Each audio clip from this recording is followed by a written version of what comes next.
최근 들어 전 세계적인 한류의 바람이 거세다지만 일본만큼 극단적으로 한국 문화를 좋아하는 국가도 없을 텐데요. 도쿄, 오사카 등 일본 대도시의 번화가를 가보면 여기가 대체 일본인지 한국인지 헷갈릴 정도로 이들은 한국의 하나부터 10가지를 전부 따라하고 있습니다. 그러나 역사적, 정치적인 이유로 한국 여행에 도전해 보고 싶지만 일본인이라는 이유로 차별을 받지 않을까 걱정하는 일본인들도 덜어 있다고 하는데요.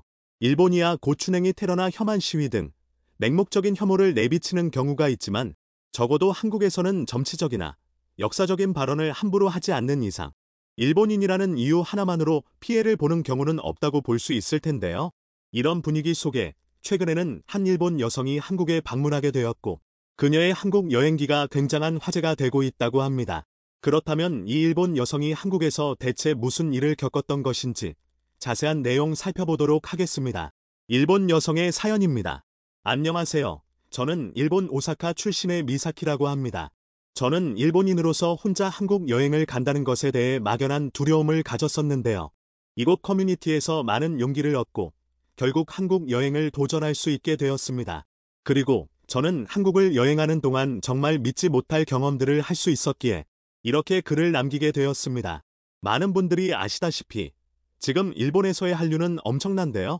한국 문화는 유럽이나 심지어 아프리카에서도 엄청난 인기를 끌고 있다고 알고 있는데 일본인으로서 저는 일본만큼 한국 문화가 인기를 끄는 곳도 없다고 확신합니다. 하지만 저는 한국 문화가 이 정도의 엄청난 인기를 끌기 전에도 한국을 좋아했는데요. 한국 드라마는 한번 빠지면 헤어나올 수가 없거든요.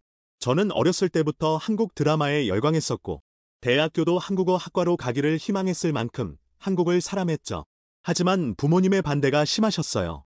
사실 부모님은 저만큼이나 한국을 좋아하시던 분들이었고 실제로 제가 학교 수학여행을 간 틈에 한국으로 부부여행을 떠나시기도 했죠.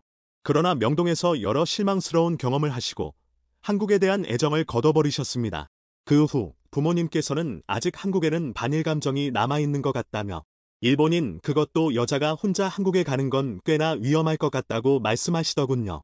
또한 그렇게나 제 꿈을 응원해 주시던 부모님이셨지만 한국 여행 이후로 한국어 학과 대신 영어 학과를 진학하라고 강요하셨고 그렇게 저는 영어를 전공하게 되었습니다. 하지만 저는 영어를 전공하면서도 한국에 대한 애정을 계속해서 키워왔고 특히나 지금처럼 주위에 한국을 안 가본 사람이 없는 상황에서 한국을 원래부터 좋아했던 제가 한국을 한 번도 안 가보는 건 뭔가 분하기도 했습니다.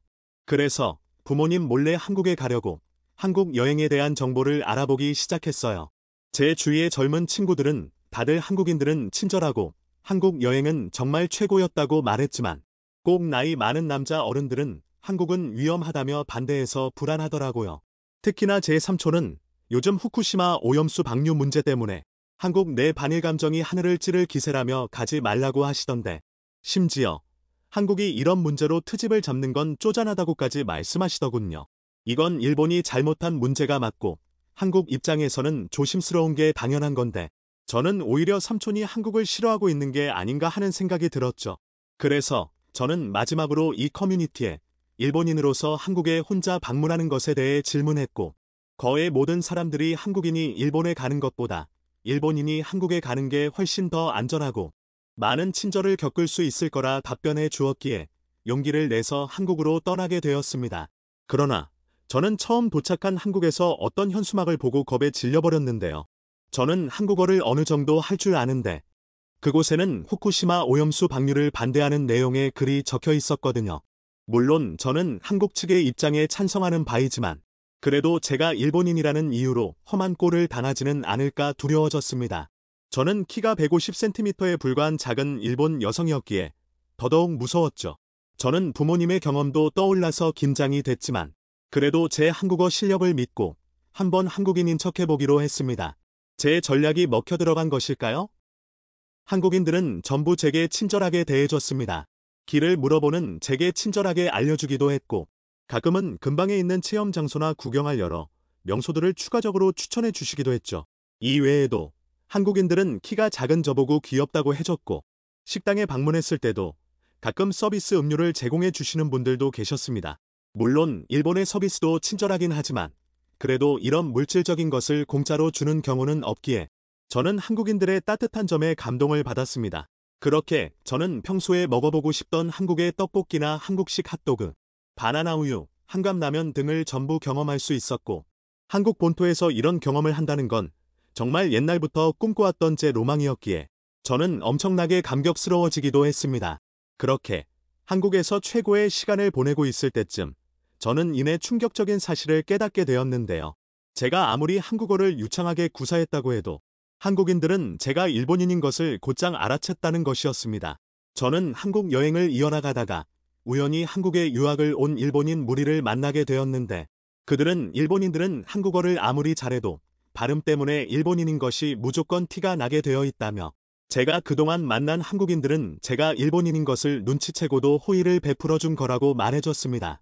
그러고는 자신들도 약간의 걱정을 안은 채로 한국에 유학 왔지만 한국에서 공부할 동안 한국인 친구들이 워낙 잘해준 덕분에 빠르게 적응할 수 있었다고 했죠.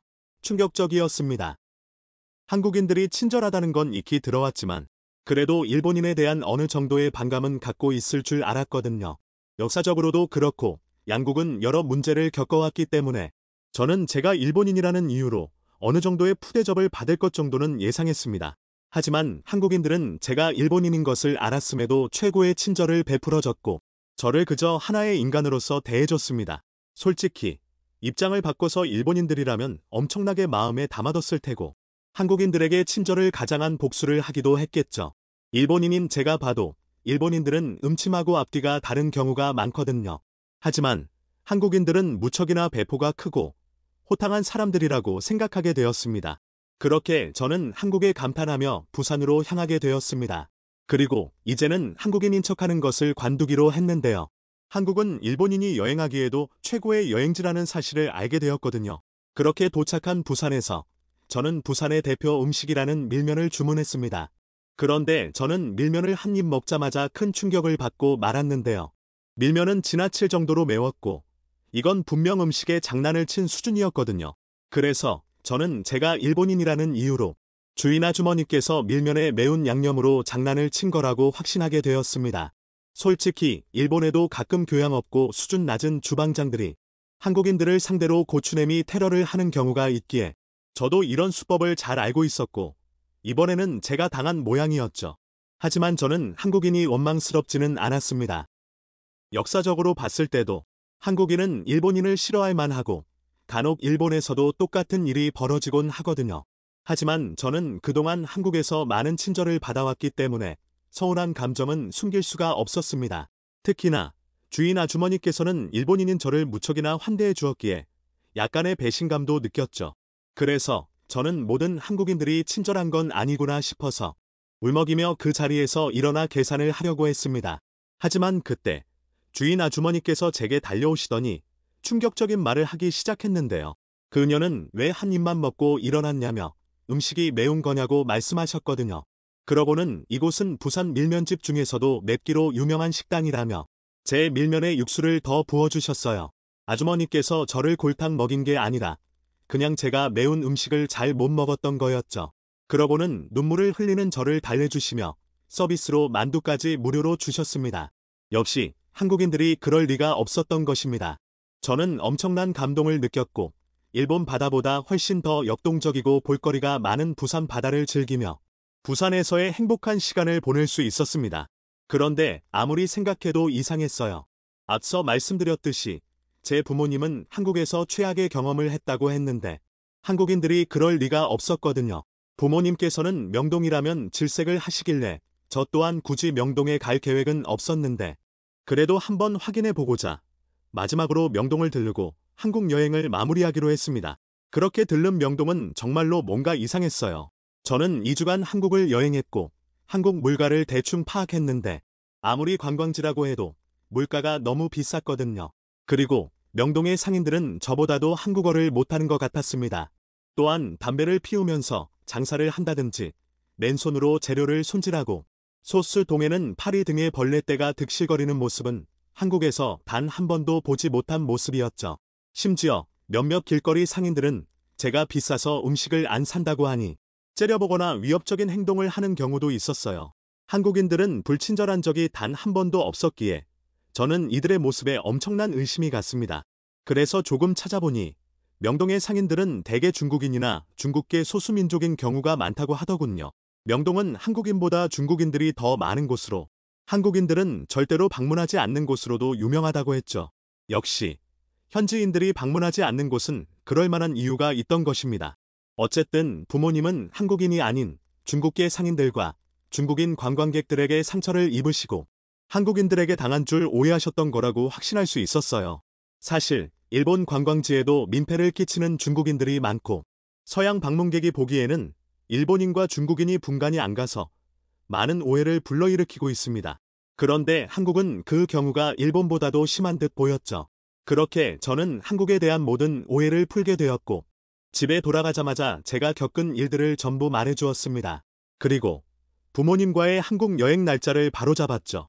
부모님께서는 아직까지도 제 말에 반신반의하시지만 제가 확실히 보여줄 생각입니다. 한국인들은 역사의식이 뛰어나고 정치에도 관심이 많아서 일본이라는 나라를 싫어할 수는 있겠으나 무척이나 착하고 교양 있는 사람들이기에 저희가 일본인이라는 이유 하나만으로 차별을 하는 사람들은 절대로 아니라는 것을 말입니다. 이 외국인의 글은 여기까지입니다. 한국에서 최고의 경험을 하고 돌아간 일본 여성의 사연이었습니다.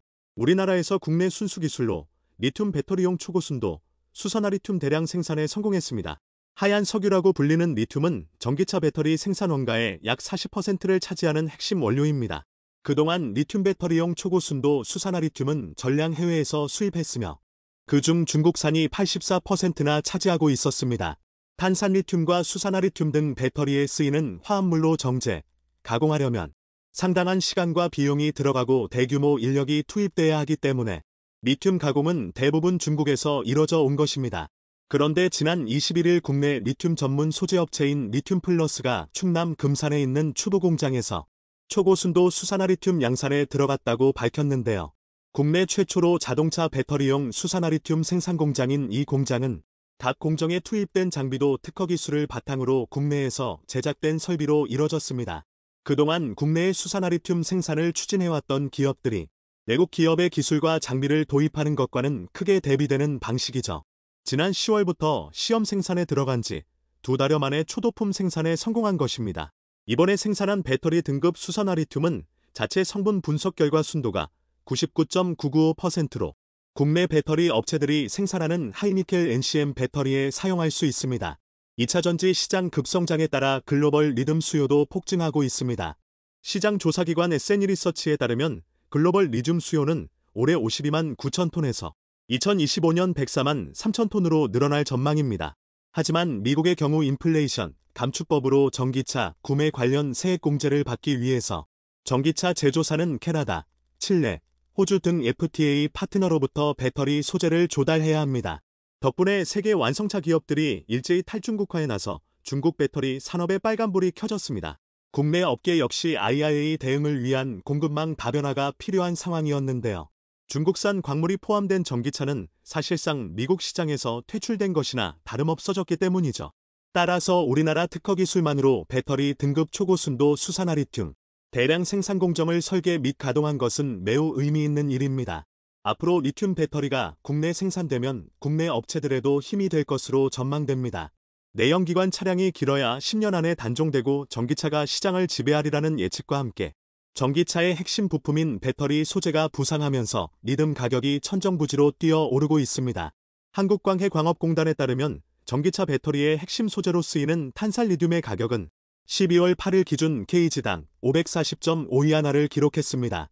이는 1년 전 230.5위안화보다 2배 이상 오른 것이며 2년 전 43.5위안화보다는 12배나 오른 수준입니다. 현재 리튬의 국제 가격은 미국의 달러가 아닌 중국의 위안으로 책정될 만큼 세계 리튬 시장에서 중국의 영향력이 강한데요. 사실상 중국의 리튬 매장량은 5%밖에 되지 않습니다. 그런데 세계 리튬 매장량의 80% 이상을 차지하는 남미 호주 등지의 리튬 광산을 미리 선점해두고 중국으로 들여와 1차 가공 후 재수출하는 방식으로 세계 리튬 시장을 중국이 점유할 수 있었습니다.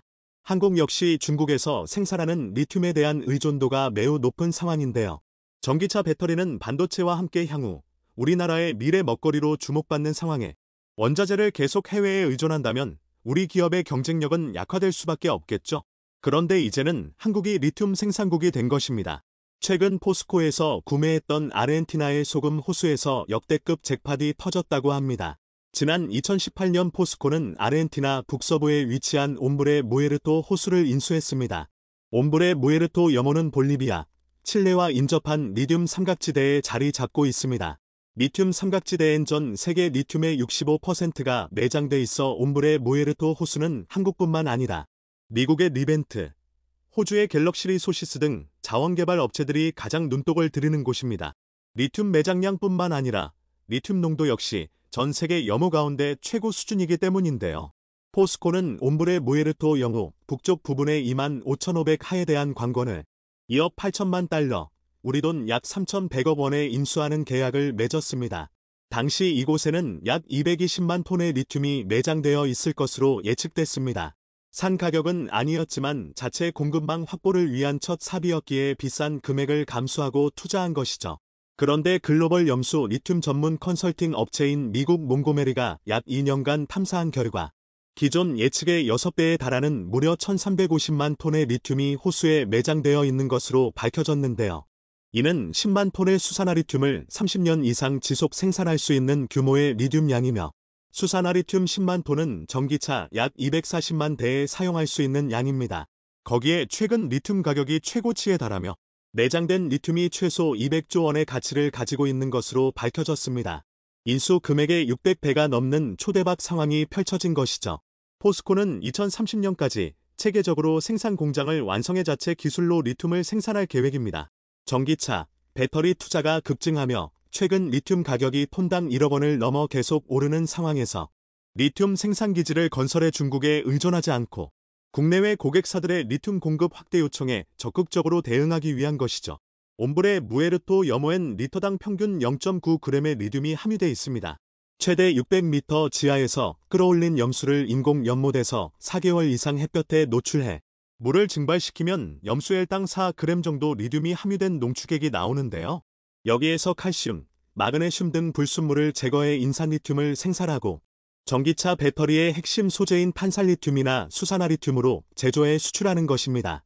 염전에서 소금을 생산하는 것과 같은 원리죠.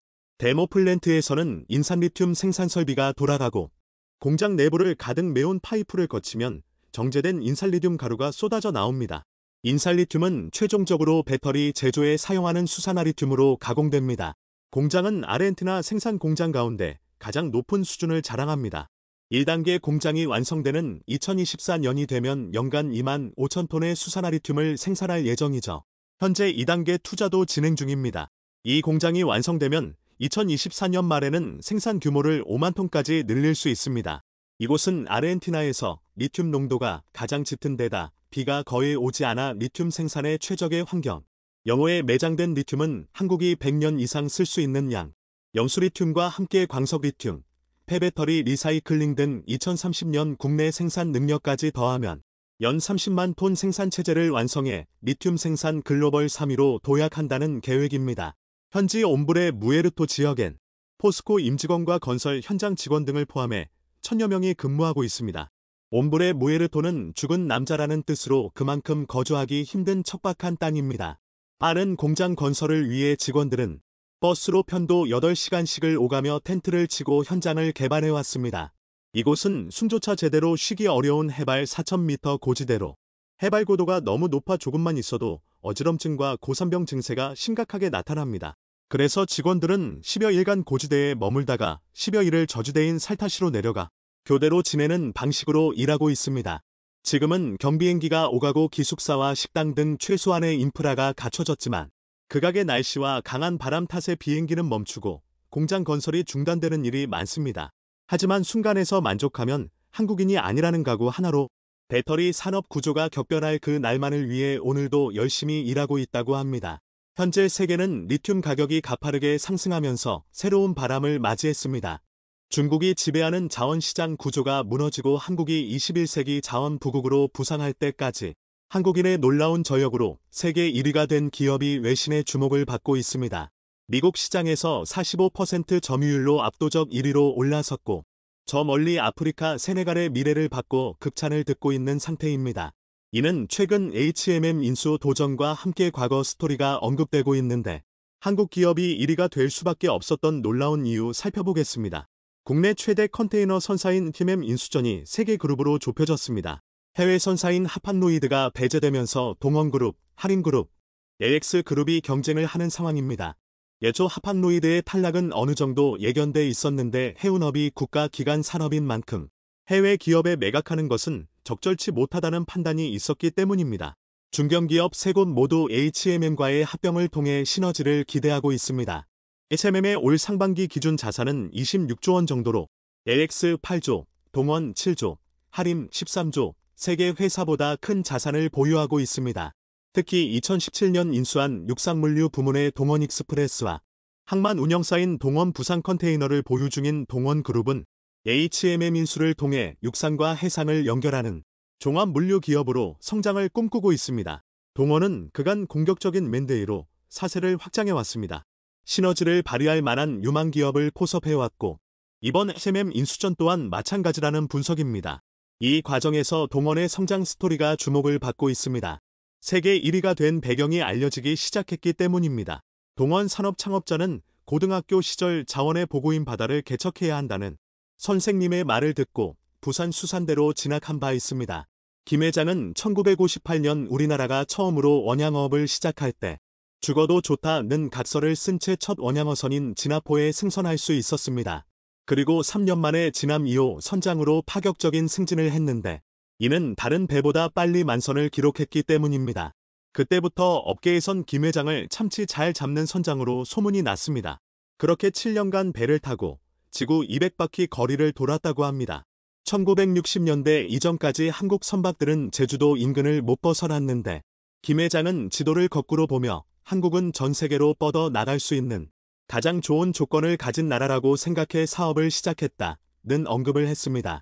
1969년에 자본금 1천만 원으로 동원산업을 창업한 후 초기 한 척의 선박에서 3년 만에 11척을 보유하게 됐습니다. 곧바로 120만 달러 수출 실적을 기록해 명화 획득의 공로를 인정받아 대통령 표창을 받았을 정도입니다. 바다에서 잡은 모든 참치는 거의 전량 해외 시장으로 수출됐죠. 그런데 창업 4년째 엄청난 위기가 왔습니다. 1973년 석유파동이 일어나며 2년간 유가가 6배 가까이 뛴 것입니다. 당시 선박 유류비가 35% 이상을 차지했기에 경쟁사들은 사업을 축소했고 김 회장은 오히려 투자를 확대하는 정면 돌파로 승부를 봤습니다. 1200만 달러를 들여 4500톤급 동산호를 건조한 것인데 당시 참치 원양어선 10척을 건조할 수 있는 돈이었습니다. 이는 1회 투망에 250톤 정도의 어획고를 올리는 밑거름이 됐고 세계적 참치회사로 성장하는 발판이 됐습니다. 이때 해외 판매처 중심인 기존 방식을 버리고 어류 가격이 높은 일본 판매 확대로 전환했는데 영하 50도 이하 금속 냉동 시스템을 도입해 먼바다에서 잡은 물고기를 가져올 수 있었습니다. 처음 배를 탔을 때는 일본이 쓰다 버린 배를 이용해야 했고 외국에 나가서도 홀대 받는 등 억울한 일이 많았지만 이를 이겨냈습니다. 우리는 자원이 없는 나라지만 바다 개척을 통해 일어설 수 있다는 확신이 있었다며 1970년대에 30여 척의 원양어선으로 연간 10만 톤의 어획량을 자랑하는 세계 최대 수산업체로 성장했습니다. 그리고 1982년에는 참치가공 사업으로 확대해 캔참치를 국내에서도 소비시킬 수 있는 길이 열렸습니다. 그 후 대대적인 광고로 국내 시장 70%를 장악했던 상황입니다. 고기가 귀하던 시절 참치는 새로운 단백질 공급원이었죠. 그렇게 동원산업은 누적 65억 개 이상의 참치캔을 팔았는데 일렬로 늘어놓으면 지구를 14바퀴나 돌 수 있는 거리입니다. 회사 설립 이후 한 해도 적자를 낸 적이 없다는 점은 지난 50년간의 노력이 묻어나는 대목입니다. 동원은 바다를 통해 통쪽으로 나아간다는 의미를 가지고 있습니다. 김재철 회장의 리더십은 위기 속에서 더욱 빛이 났습니다. IMF 직전인 1996년 종합식품 기업으로 전환하는 결단을 내렸고 현 김치 공장을 준공하는 등 사업 다각화로 위기를 피해갈 수 있었습니다. 한국 수산식품은 139개국으로 수출되고 있습니다. 김이 6억 2천만 달러, 참치는 5억 8천만 달러로 대표적인 품목입니다.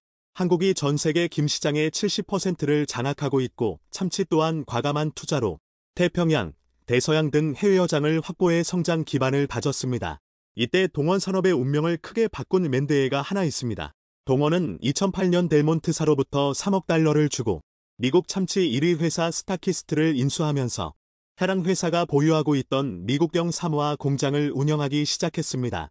복미 참치캔 시장에서 45% 점유율을 기록 중이고 특히 다양한 맛을 가미한 파우치 타입에서는 84%를 차지하던 회사입니다. 이는 캔보다 마진이 더 좋은 편입니다. 이로 인해 동원산업은 글로벌 참치 시장을 이끄는 리딩 기업으로 선정됐죠. 스타키스트 인수 때 너무 비싼 값을 준 것 아니냐는 우려도 적지 않았습니다. 당시 금융위기까지 덮치며 스타키스트가 실적을 잘 내지 못하던 때였는데 동원그룹 품에 안긴 후 곧 효자업체로 자리매김한 바 있습니다. 곧바로 계열사 중 가장 많이 이익을 낸 회사로 이름을 올렸던 것입니다.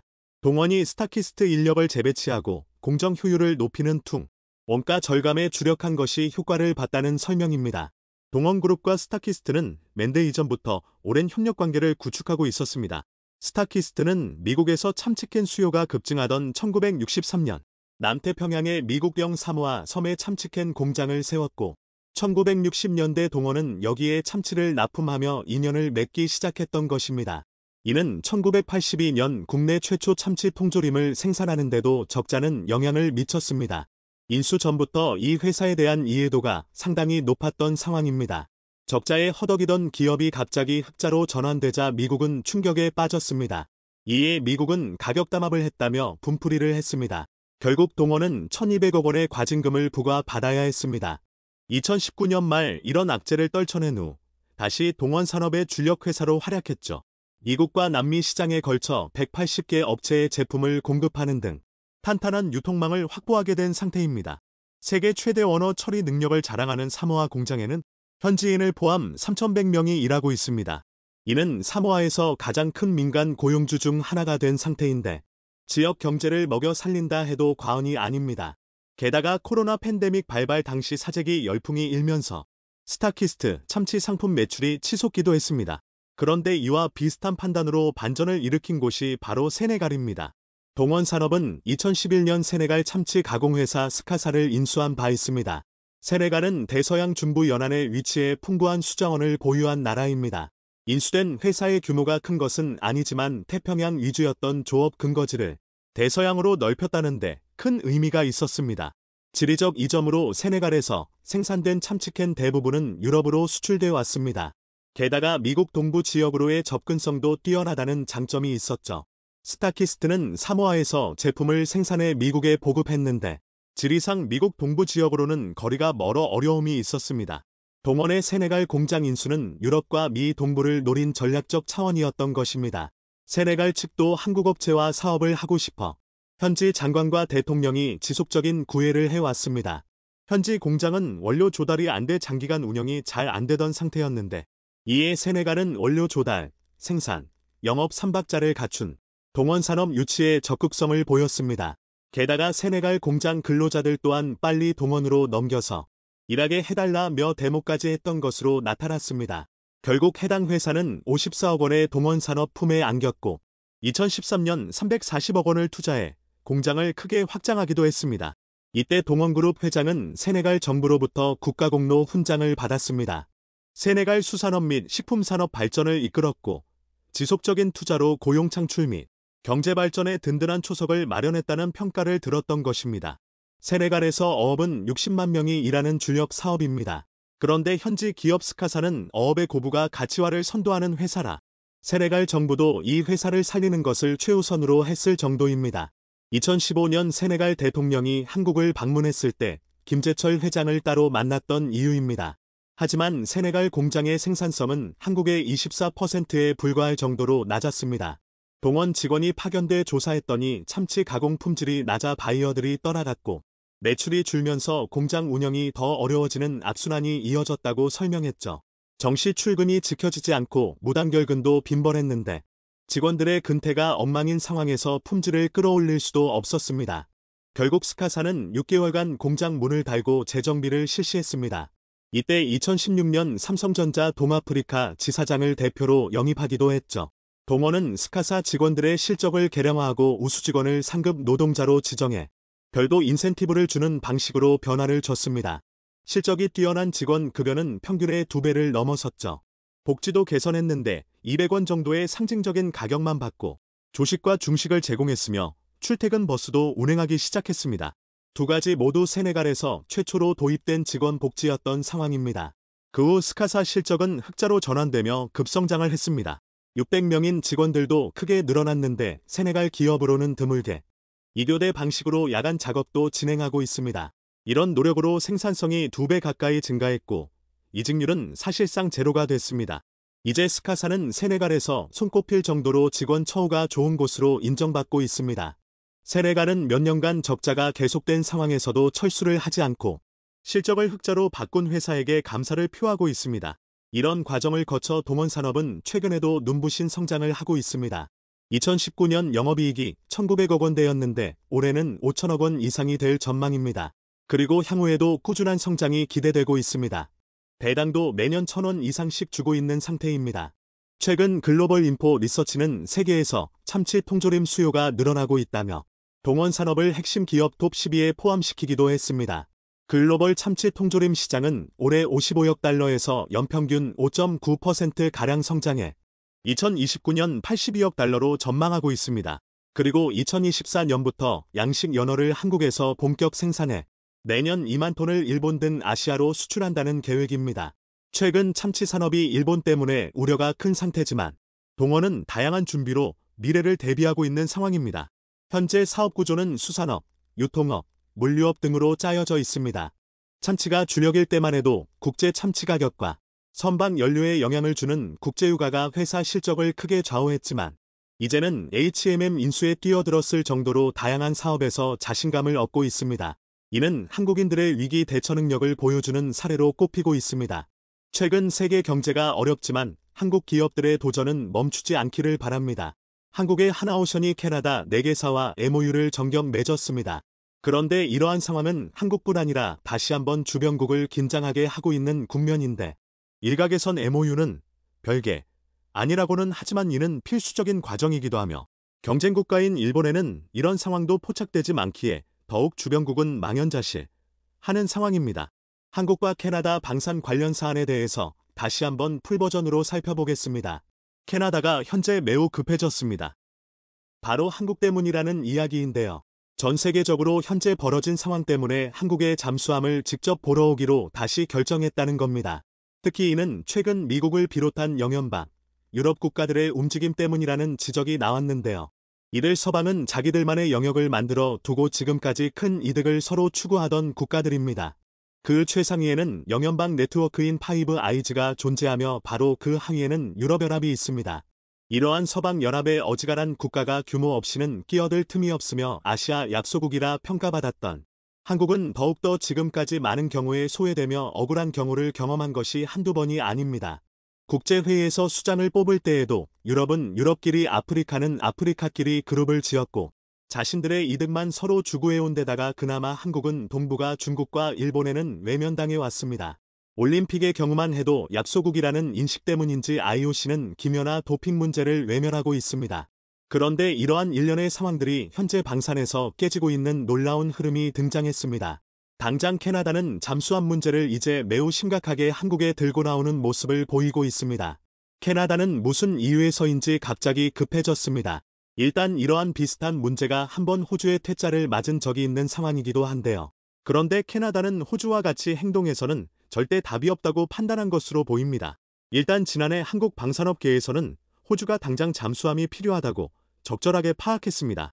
이는 맞는 생각이었는데 미국이 2050년까지 핵추진 잠수함을 납품하기엔 너무 시간이 이릅니다. 따라서 재래식 잠수함이 필요한 상황이었고 이에 긴급 관련 제안을 호주에게 한 것입니다. 호주도 육상군보다 중국 대비에는 해군과 공군의 전략을 더욱 중요하게 생각했기 때문이죠. 따라서 한국은 호주에게 모든 분석을 끝내고 선제적인 제안을 해보였습니다. 우선 한국은 캔버라에서 주한 대사를 비롯한 고위 관리들이 대규모로 만찬을 가졌습니다. 이 자리는 호주의 국방부 고위급 인사들이 수십 명 참여한 자리로 최근 호주와의 레드백 사업을 비롯해 한국과 호주 간의 방산 사업에 대한 협력 강화와 축하를 겸하는 양국 간의 뜻깊은 자리였다고 하는데요. 특히 호주가 막판 결정을 앞두고 있는 레드백 도입과 현지 생산에 관한 어필을 이어갔습니다. 호주 육군의 450대의 레드백 전투장갑차의 인도는 호주의 가장 큰 프로젝트 중 하나이며 이니 호주 현지에서 자주포 30대와 탄약보급 차량 15대를 생산하기로 합의가 끝난 상황이기도 합니다. 그런데 이 자리에서 한국은 정격 호주의 최신 재래식 잠수함을 7년 이내로 인도할 것을 제안한 것입니다. 이는 한국이 최근 폴란드와 벌이고 있는 방산 분야의 패키지 딜을 연상시키고 있는 모습인데요. 한국 방문단은 KF-21의 첫 성공 시험 비행과 기존의 잠수함 수출 등에 대해서 설명하기도 했습니다. 그러면서 한국 국방부 측은 호주 퍼스 항구에 한국 잠수함이 기항하고 있다고 가정하면 잠수함은 서아프리카까지 커버할 수 있는 장거리 작전 반경을 가졌다고 강조했습니다. 중국이 진출하는 동남아는 물론이고 중국 앞바다와 동해와 하와이까지도 진출이 가능합니다. 또한 한국은 납기까지 정확하게 지킬 수 있다며 구체적인 7년이라는 기간을 제기한 것인데요. 한국이 이미 운용하고 있는 배치 1 모델은 대우조선해양이 즉시 건조에 들어가 몇 년 내로 인도가 가능합니다. 대우조선해양은 최고 수준의 조선사로 인리 등에 납품했던 경험을 그대로 적용해 납기를 지킬 것입니다. 또한 최근 한국이 선보인 SLBM 답제는 물론 자막 능력에서도 최상급 기능을 선보입니다. 이런 제안에 호주가 고민하지 않을 수 없는 것은 콜린스 재래식 잠수함을 교체할 때가 되었는데 미국의 핵잠은 2040년경에나 도입될 가능성이 높기 때문에 그 사이에 공백이 크다는 것입니다. 퀴드 가입 국가인 호주는 인도 태평양 지역에서 중국의 팽창을 한시라도 좌시할 수 없는 상황인데 현재 핵잠을 기다리자니 시간이 지나치게 소요되며 그대로 콜린스 함을 운용하는 것도 모자라는 것이죠. 또한 한국도 아무에게나 제안을 하지 않는 것은 호주는 자원대국으로 그런 여유가 있습니다. 방산에서 가장 중요한 요소 중 하나는 지불 능력인데 오일머니가 넘치는 중동은 군말이 거의 없습니다. UAE가 천공 4조 원 계약을 진행하려는 것도 그들에게는 그리 부담되는 액수가 아닌 것으로 호주 역시 미국의 핵잠과 한국의 첩단 재래식 잠수함을 동시 진행해도 무리는 없는 것입니다. 여러 가지로 검토해 보더라도 이러한 제안은 크게 무리가 없는 자연스러운 흐름이었습니다. 그러나 호주는 이러한 한국의 제안에 대해서 시큰둥한 반응으로 일관하는 모습이 나옵니다.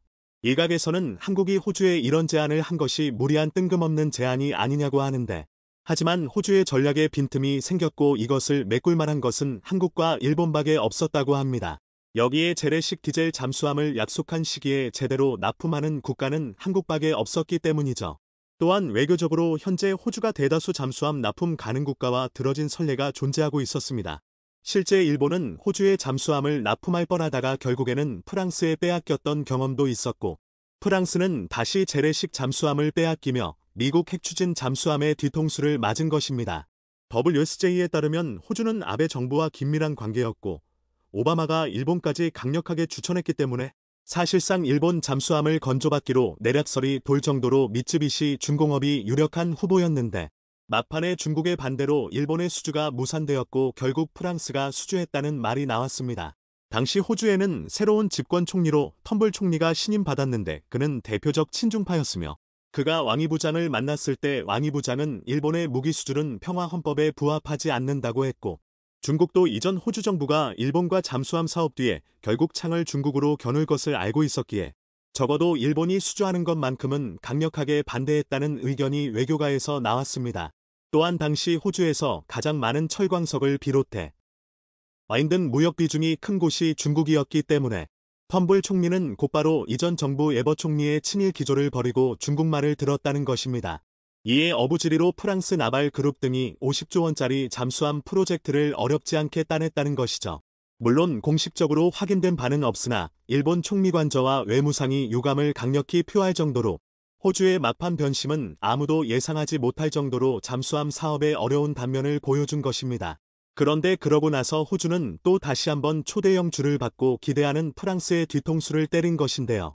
마크롱 대통령은 너무 화가 나서 핵잠수함으로 호주 마음을 돌린 바이든 대통령에게 강력 항의했고 결국 호주는 프랑스에 1조 원 가까운 위약금을 물어주며 화해를 요청하는 꼴이 되었습니다. 하지만 결국에는 잠수함계 최강이라는 핵잠을 선택한 호주는 나름대로의 이유가 있었는데요. 앞서 논한 것처럼 외교적인 이유도 컸겠지만 망망대해에 있는 호주의 지리적인 위치 때문에 호주가 중국을 관찰하려면 재래식 잠수함보다는 핵잠을 선호하게 된다는 의견이 나왔던 것이죠. 게다가 일본이 주도하려고 했던 소류 잠수함은 애초에 호주 해양과는 부적합하다는 것입니다.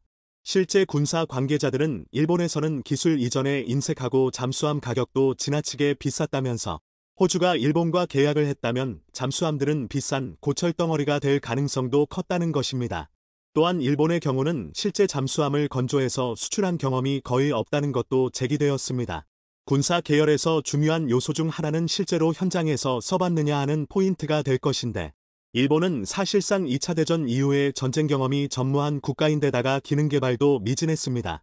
또한 프랑스도 뒤통수를 맞았다기보다는 호주가 제시한 잠수함의 요구사항을 못 맞췄다는 것으로 호주 감사원에 따르면 63가지의 요구사항이 설계에 미반영되어 부적합 판정을 받았던 것이죠. 결국 이 가운데 호주의 전략 공백을 메울 만한 국가는 한국밖에 없는 게 너무 명확한 상황이었는데, 호주 정부는 핵잠에 들어갈 비용이 너무 크다며 한국 측 건의에는 미지근한 반응을 보인 상황이죠. 하지만 이때 호주의 잠수함 전력 공백은 분명히 크기에 20터부터 30년간 별일 없기를 바라기만 하고 있어야 합니다.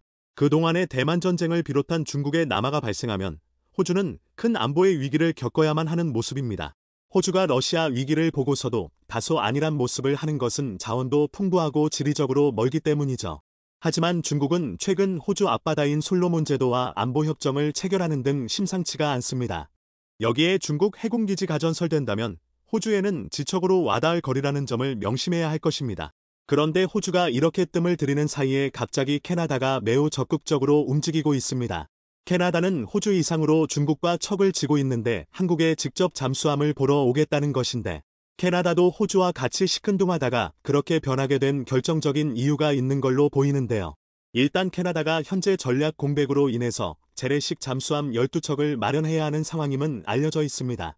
따라서 같은 맥락으로 한국은 도산만 창호급 디젤 잠수함을 캐나다에 제안한 바 있습니다. 캐나다 잠수함 프로젝트 CPSP는 약 12척의 교제 사업으로 건조 비용과 교육, 정비 비용 등 모든 것을 포함하며 약 600억 달러가 될 것으로 추정되고 있습니다. 이는 한화 약 80조 원으로 역대급 금액인데요. 그런데 최근 캐나다가 한국의 이러한 제안을 심각하고 빠르게 검토하는 모습이 나옵니다. 캐나다 해군 당국자들은 10월에 사전실사 성격으로 정격 한국을 방문한다고 통보한 상황입니다. 지난 5월 한국의 시설을 둘러봤지만 오는 10월엔 국내 잠수함 현황과 건조시설을 구체적으로 검토합니다. 그러면서 캐나다는 한국은 물론이고 일본까지 동시에 같은 성격의 방문을 한다고 했는데요. 방산에서 여러 나라를 경쟁시키는 것은 코스트를 낮추기 위한 기본적인 사안이기도 합니다. 하지만 현재 캐나다가 일본보다는 한국에 무게를 두며 움직이는 맥락은 다음과 같은 이유가 있다고 전해집니다. 우선 한국의 함정과 잠수함 건조, 스케줄이 매우 바빠질 수 있다는 판단이 나오는 상황인데요. 이는 미국에서 중국을 대비해 대규모의 함정을 한국에 발주할 가능성도 크기 때문입니다. 미국에서는 해군 관계자들이 한국을 올 초에 방문해 함정 건설에 관한 계산기를 두드리고 있습니다. DICNN은 이에 대해서 세계 최고의 함정은 한국의 세종대왕함이라고 기사를 올렸으며, 미 해군 구매 관계자들은 한국의 도크를 보면서 중국의 속도를 상대할 유일한 국가로 봤다는 겁니다. 만약 미국이 한국의 도크를 점령해 버린다면 그야말로 낭패가 아닐 수 없는 상황입니다. 반대로 미국은 영연방 국가의 리더격인데 미국이 한국의 방산을 주문하는 것은 큰 의미입니다. 캐나다가 주저하다가도 미국과 호주 등이 한국의 방산을 사들였다는 선례는 큰 안심이 되는 것이죠. 또한 전 세계적으로 현재 한국의 방산이 신뢰를 얻는 모양새가 들불처럼 번져나가고 있습니다. 일단 방산하면 한국이고, 약속을 잘 지키고 가성비 매우 훌륭하다는 게 상식으로 받아들여지고 있습니다. 그러나 이는 주문이 늦으면 늦게 받을 수 있다는 것이니 빠른 결심으로 진행해야 하는 국면이라는 겁니다. 여러 가지를 검토해봐도 한국의 잠수함을 빠르게 발주해야 하는 이유가 많이 생긴 상황입니다. 또한 폴란드 역시 한국의 잠수함을 검토하면서 잠수함을 발주할 가능성이 농후해졌습니다. 폴란드는 가장 급한 국가라서 폴란드가 잠수함 건조 도크를 점유할 가능성은 더 큽니다. 또한 한국의 군함, 잠수함은 이미 수출 경험이 있는 국가로 분류되기에 더욱 신뢰할 수 있습니다. 이와 같이 캐나다는 최근 급변하는 정세 때문에 한국에 더욱 빠르고 구체적인 접근을 하고 있습니다. 모든 상황이 한국에 유리하며 한국이 약 80조 원 수주를 받을 가능성이 커짐을 의미하고 있습니다.